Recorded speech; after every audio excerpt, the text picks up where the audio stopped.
to this SQL tutorial series. In this session, we will learn about tables in SQL. So simply put, a table is a database object which comprises of rows and columns. And in SQL, the rows are known as records and the columns are known as fields.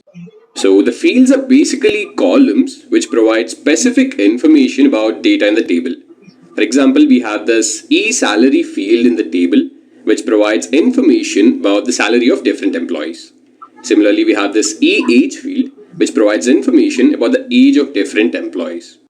And a record is basically each individual entry that exists in the table. So record gives you complete information of one single entity. For example, if we take this record over here, this would give us complete information of this particular employee. So this was all about tables.